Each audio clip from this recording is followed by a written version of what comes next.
नमस्ते, नमस्कार एंड जय हिंद दोस्तों। देवकुल एकेडमी पे मैं देव आपका हार्दिक स्वागत करता हूं। आशा करता हूं आप सभी स्वस्थ, मस्त और ज़बरदस्त होंगे और बेहतरीन तरीके से अपनी पढ़ाई में लगे हुए होंगे। रोजाना अपना एक छोटा सा गोल सेट कर रहे होंगे और उसे अचीव करने में अपना पूरा दिन लगा देते होंगे।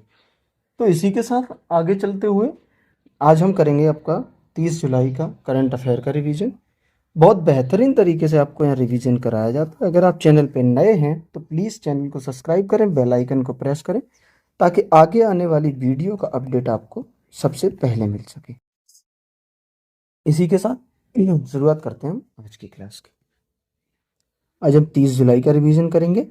NASA ISRO synthetic aperture radar कब लॉन्च किया गया था? तो ये आपका लॉन्च किया गया था 30 जुलाई 2025 को, यानी कल के दिन इसे लॉन्च किया गया था। तो ये आपको अच्छे से याद रखना है। अच्छा, इसका नाम क्या है? इसका नाम है निसार, और निसार की ही ये फुल फॉर्म है NASA ISRO synthetic aperture radar. किस व्हीकल से इसे लॉन्च किया गया था? तो GSLV F-16 से इसे लॉन्च किया गया था।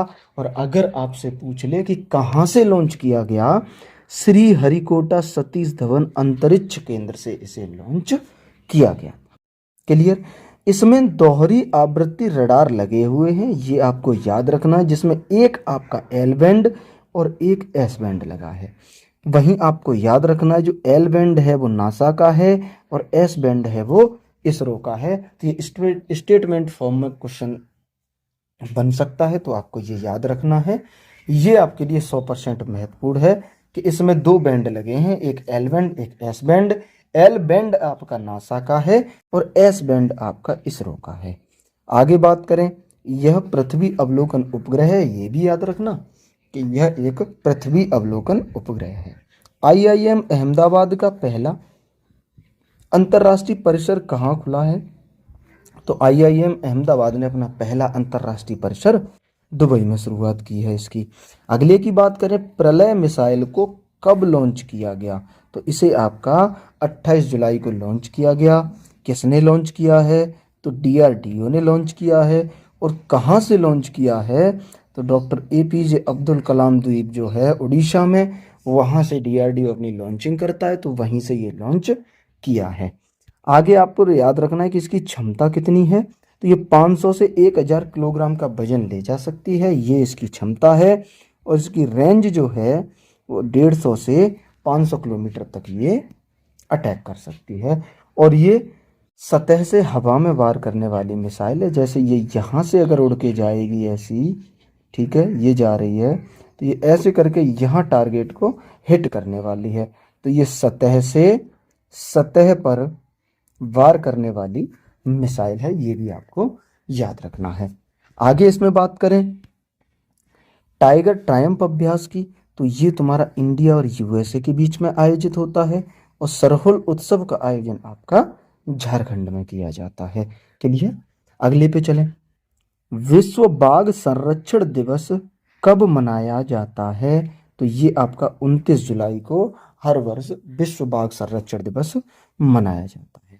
पहली बार ये सेंट पीटर्सबर्ग घोषणा पत्र जो आया था, ये 29 जुलाई 2010 को आया था, सेंट पीटर्सबर्ग घोषणा पत्र। वहीं आगे वर्तमान में पर्यावरण मंत्री हमारे कौन हैं? तो डॉक्टर भूपेंद्र यादव वर्तमान में पर्यावरण मंत्री हैं। आपसे पूछ ले कि सर्वाधिक बाघ किस राज्य में हैं? तो हमारे मध्य प्रदेश में सर्वाधिक बाघ हैं। वहीं आगे आपसे पूछे भारत में कुल टाइगर रिजर्व कितने हैं? तो भारत में टोटल 58 टाइगर रिजर्व हैं। जो 58वां हमारा नवीनतम टाइगर रिजर्व है वो है आपका माधव टाइगर रिजर्व, नवीनतम भारत का टाइगर रिजर्व है, और ये मध्य प्रदेश में। आगे आपसे इसमें पूछ सकता है कि प्रोजेक्ट टाइगर की शुरुआत कब हुई थी? तो 1973 में प्रोजेक्ट टाइगर आया था, ये आपको याद रखना है। आगे अगर आपसे पूछ लें कि प्रोजेक्ट एलिफेंट कब आया था, इसका कमेंट में आप जवाब देना कि प्रोजेक्ट हमारा एलिफेंट कब आया था। ठीक है, मैं जो भी पूछता हूँ उसका जवाब दिया करो, ना पता हो तो गूगल करके दिया करो, ताकि आपको वो क्वेश्चन अच्छे से फिर दिमाग में सेट हो जाता है। अगले प्रश्न की बात करें, राष्ट्रीय संकट प्रबंधन समिति एनसीएमसी को किस एक्ट द्वारा वैधानिक मान्यता दी है? तो इसको संशोधित आपदा प्रबंधन अधिनियम 2025 के द्वारा वैधानिक मान्यता दी है। बात करें एनसीएमसी के हेड कौन है? तो टीवी सोमनाथन हेड है। ये हमारे वर्तमान कैबिनेट सचिव हैं। तो आपको ये चीज़ याद रखनी है कि एनसीएमसी जो राष्ट्रीय संकट प्रबंधन समिति है, इसके हेड कैबिनेट सचिव होते हैं। तो वर्तमान में कैबिनेट सचिव हमारे टीवी सोमनाथन है। तो अभी वर्तमान में इसके हेड कौन है? टीवी सोमनाथन। आगे बात करें, पीएम मोदी ने रामकियन रामायण का प्रदर्शन कहाँ देखा है? तो बैंकॉक थाईलैंड में पीएम मोदी ने रामकियन रामायण का प्रदर्शन देखा है। आगे बात करें शून्य गरीबी P4 नीति पहल की, तो ये आपकी आंध्र प्रदेश में शुरू हुई है शून्य गरीबी P4 नीति। अंतर्राष्ट्रीय अपराध न्यायालय से अलग होने वाला पहला यूरोपीय राष्ट्र कौन सा बना है? तो ये तुम्हारा हंगरी बना है, जो अंतर्राष्ट्रीय न्यायालय से अलग होने वाला पहला यूरोपीय राष्ट्र बन चुका है। अगले प्रश्न की बात करें कि बुद्ध सम्यक दर्शन संग्रहालय और स्मारक स्तूप की स्थापना कहाँ हुई है? इसकी स्थापना आपके बिहार के वैशाली में हुई है। और इसके अगर निर्माण की बात करें तो राजस्थान के गुलाबी पत्थरों से इसका निर्माण किया जा रहा है। और इसमें निर्माण करने वाले उड़ीसा के कलाकार हैं जो इसका निर्माण किया है जिन्होंने। आगे आपसे बात करें कि पत्थर को जोड़ने के लिए सीमेंट या चूने का प्रयोग नहीं हुआ है। ये आपको स्टेटमेंट फॉर्म में पूछ सकता है, वैसे ज़्यादा इंपॉर्टेंट नहीं है, इसको याद रखना। बात करें द्वितीय बौद्ध संगीति की, तो ये आपकी वैशाली में हुई है। और उस समय सम्राट कौन थे? कालाशोक। और उस समय अध्यक्ष कौन था? ये आपको कमेंट में बताना। द्वितीय बौद्ध संगीति के समय अध्यक्ष कौन था? इसका जवाब मुझे आप दोगे। बात करें रंगोली बिहू उत्सव की, तो रंगोली बिहू उत्सव आपका आसाम में मनाया जाता है। रंगोली बिहू उत्सव आपका आसाम में मनाया जाता है।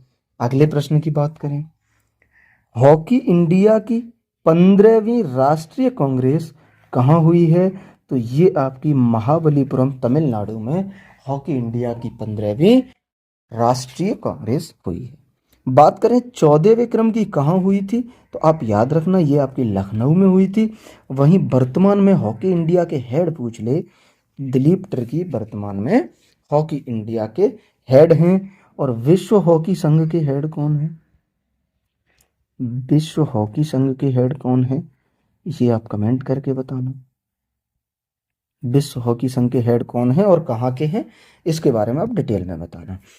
बात करें, पीएम ने भारत के पहले वर्टिकल लिफ्ट समुद्री पुल न्यू पम्बन ब्रिज का शुभारंभ कहाँ किया है?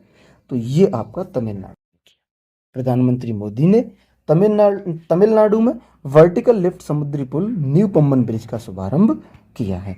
बात करें हितेश गुलिया विश्व मुक्केबाजी कप 2025 में स्वर्ण पदक जीतने वाले पहले भारतीय बने हैं। यह प्रतियोगिता कहाँ हुई? यानी हितेश गुलिया है 2025 में विश्व मुक्केबाजी में स्वर्ण पदक जीतने वाले पहले भारतीय बन चुके हैं। आपसे सिर्फ इतना पूछ रहा है कि ये प्रतियोगिता हुई कहाँ थी? तो ये प्रतियोगिता आपकी ब्राजील में हुई थी। क्लियर? अगले प्रश्न पे चलें, ज्ञान भारतम मिशन का उद्देश्य क्या है? तो ये प्राचीन पांडुलिपि का डिजिटलीकरण और संरक्षण करना इसका उद्देश्य है। आगे इसमें बात करें कि इस मिशन को पहली बार बजट 2025 में घोषित किया गया। ये आपको याद रखना है। आपसे पूछे 150वां आईपीओ शिखर सम्मेलन कहाँ हुआ है? तो ये आपका ताशकंद में हुआ है 150वां आईपीओ शिखर सम्मेलन। आगे पूछे, मुर्मू जी को सिटी की ऑफ ऑनर से किसने सम्मानित किया है? तो ये आपका लिस्बन शहर ने राष्ट्रपति द्रौपदी मुर्मू जी को सिटी की ऑफ ऑनर अवार्ड से सम्मानित किया है। वहीं भारत सरकार ने परमाणु पनडुब्बी बेस आईएनएस वर्षा कहाँ प्रारंभ करने की घोषणा की है? तो ये आंध्र प्रदेश में परमाणु पनडुब्बी बेस आईएनएस वर्षा प्रारंभ करने की घोषणा की है। अगले प्रश्न पे चलें, भारत के पहले हिंदी माध्यम के एमबीबीएस कॉलेजों को किसने प्रारंभ करने की घोषणा की है? तो ये आपका जबलपुर मध्य प्रदेश ने प्रारंभ करने की घोषणा की है। बात करें इसका सत्र कब से चालू होगा, तो 2027-28 से इसका सत्र चालू होगा। वहीं एमपी का हाई कोर्ट कहाँ पर है, तो ये तुम्हारा जबलपुर में है एमपी का हाई कोर्ट। मध्य प्रदेश का जो हाई कोर्ट है वो राजधानी में ना होकर मध्य प्रदेश के शहर जबलपुर में स्थित है। आर्टेमिस समझौते पर हस्ताक्षर करने वाला भारत का पड़ोसी देश कौन सा है, तो वो तुम्हारा बांग्लादेश है, भारत का पड़ोसी देश आर्टेमिस मिशन पे हस्ताक्षर करने वाला। वहीं आगे आपसे पूछे सूर्य किरण अभ्यास, तो सूर्य किरण अभ्यास आपका इंडिया और नेपाल के बीच में आयोजित होता है, वो कौन सा है, तो वो है आपका सूर्य किरण अभ्यास। अगले प्रश्न पे चलें।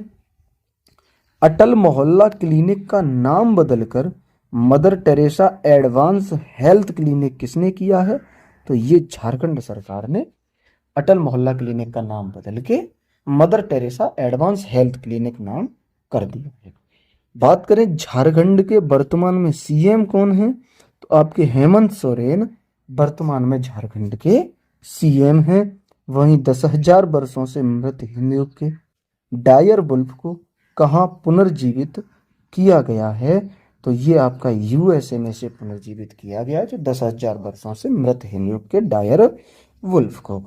आगे आपसे बात करें, देश के पहले हिमालयी जलवायु केंद्र का उद्घाटन कहाँ किया गया है, तो ये जम्मू कश्मीर में इसका उद्घाटन किया गया है और ये देश का पहला हिमालयी जलवायु केंद्र है, इसलिए ये प्रश्न आपके लिए महत्वपूर्ण बन जाता है। ठीक है, देश का पहला, इसलिए ये महत्वपूर्ण बन जाता है। आगे आपसे पूछे 2025 का पहला यूनिकॉर्न कौन सा है, तो आपका जो जसपे है वो 2025 का पहला यूनिकॉर्न बन चुका है। वहीं वैश्विक प्रौद्योगिकी शिखर सम्मेलन का आयोजन कहाँ हुआ है, तो ये दिल्ली में इसका आयोजन हुआ है, वैश्विक प्रौद्योगिकी शिखर सम्मेलन का आयोजन। क्लियर। अगले प्रश्न पे चलें। भारतीय सेना ने उच्च तकनीकी वाला अभ्यास ड्रोन प्रहार कहाँ किया है, तो ये आपका अरुणाचल प्रदेश में किया है। भारतीय सेना ने उच्च तकनीकी वाला अभ्यास ड्रोन प्रहार। ठीक है, बात करें अरुणाचल प्रदेश राज्य कब बना था, तो ये आपका 1987 में अरुणाचल प्रदेश आपका राज्य बन गया था। वहीं आगे आपसे पूछे कि ब्रह्मपुत्र नदी भारत में किस दर्रे से प्रवेश करती है, तो ये आपकी यांगयाप दर्रा से ब्रह्मपुत्र नदी भारत में प्रवेश करती है। वहीं पूछे स्कॉच पुरस्कार का संबंध आपका यूपी पुलिस से है, और वहीं प्रेसिडेंट कलर पुरस्कार छत्तीसगढ़ राज्य की पुलिस को प्रेसिडेंट कलर पुरस्कार से सम्मानित किया गया है। तो ये थी हमारी आज की क्लास। आशा करते हैं क्लास आपको बेहतरीन तरीके से समझ आई है। अगर क्लास आपको पसंद आई है तो क्लास को लाइक, शेयर और चैनल को सब्सक्राइब जरूर करें। बेल आइकन को प्रेस करना ना भूलें ताकि आगे आने वाली वीडियो का अपडेट आपको सबसे पहले मिल सके। इसी के साथ बताते चलो, इस क्लास की जो पीडीएफ है, पीडीएफ के लिए पुराने स्टूडेंटों को पता है, नए लोगों ने मैं बता दूं, एक टेलीग्राम का जो लिंक है वो आपको लिंक इस वीडियो के डिस्क्रिप्शन में आपको मिल जाएगा। उस पर क्लिक करके आप टेलीग्राम चैनल ज्वाइन कर लें। वहाँ पे आपको फ्री में इस क्लास का पीडीएफ अपडेट किया जाता है, जो आपका डेली के डेली मिलता रहेगा। क्लियर। इसी के साथ आज की क्लास यहीं तक, मिलेंगे हम अगली क्लास में। तब तक के लिए नमस्ते, नमस्कार, जय हिंद, वंदे मातरम। अपनी पढ़ाई में लगे रहिए। कल इसी दिन इसी समय मिलेंगे हम। तो तब तक के लिए आप अपना एक टारगेट फिक्स करिए और उसी टारगेट को अचीव करने में अपना पूरा दिन लगा दीजिएगा। छोटे छोटे टारगेट बनाओ, डे बाई डे टारगेट बनाओ। कोई लंबा एक अपना प्रोसेस मत करो कि जो टाइम टेबल आप लोग बनाते हो कि 1 घंटे ये पढ़ना, 2 घंटे ये, 3 घंटे ये और डेली 1 महीने ये रूटीन फॉलो करना। ऐसा नहीं हो सकता। वो 1-2 दिन तो होता है, फिर फ्लॉप हो ही जाता है। इसलिए डेली सुबह एक टारगेट बनाओ और उस टारगेट को अपना अचीव जरूर करो। और आपके लिए एक महत्वपूर्ण बात बता दूं कि अगर आपकी 50% तैयारी हो चुकी है, आप किसी भी एग्जाम की किसी भी वनडे एग्जाम की तैयारी कर रहे हो, आप मॉक लगाना शुरू कर दो। मॉक लगाना शुरू कर दो अगर आपकी 50% तैयारी हो रखी। ठीक है। इसी के साथ आज की क्लास को यहीं विराम देते हैं। अगली क्लास में मिलेंगे। तब तक के लिए नमस्ते, नमस्कार, जय हिंद, वंदे मातरम।